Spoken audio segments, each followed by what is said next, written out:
नमस्कार। यहाँहरुलाई पुनः स्वागत गर्न चाहे। जहिले पनि पानी र सोच चाहिँ सफा राख्नुपर्छ। पानी स्वच्छ छ भने हाम्रो स्वास्थ्य चाहिँ राम्रो हुन्छ र सोच सफा छ भने हाम्रो जीवन नै राम्रो हुन्छ भनेर भनिएका छन्। र आजको टपिक रहेछ सर आइज्याक न्युटनको बारेमा, जुन चाहिँ 1642 1727 र उहाँ चाहिँ इंग्ल्यान्डका नागरिक थिए र उहाँले चाहिँ पत्ता लगाएका केही चीजहरू आविष्कार गरेका चीजहरू रहेका छन्। चागोमा प्रकाश पुगेपछि क्याल्कुलस सुरु भयो भनेर सम्झिन सकिन्छ।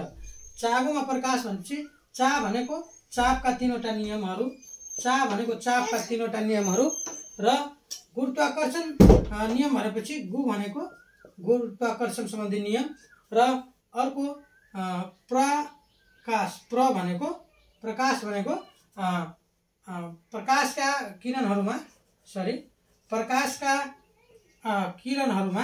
किरणमा 7वटा रङ हुन्छ भनेपछि 7वटा रङ हुन्छ भनेर सम्झिन सकिन्छ र क्याल्कुलस भनेको क्याल्कुलस पत्ता लगाएको हो। अर्को कुरा सर आइज्याक न्युटनको बारेमा कुरा गर्ने हो भने उहाँ चाहिँ सन् 1672 मा चाहिँ रोयल सोसाइटी लन्डनका सदस्य भएका थिए।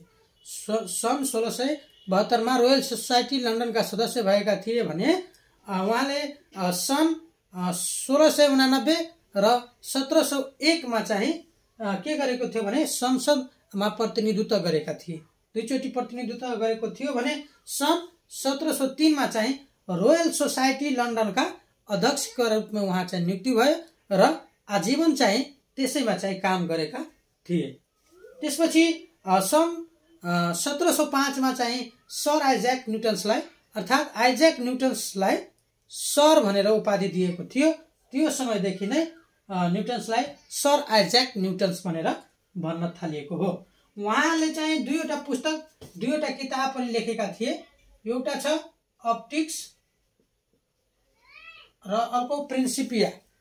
अप्टिक्स र प्रिन्सिपिया। एउटा प्रिन्सिपिया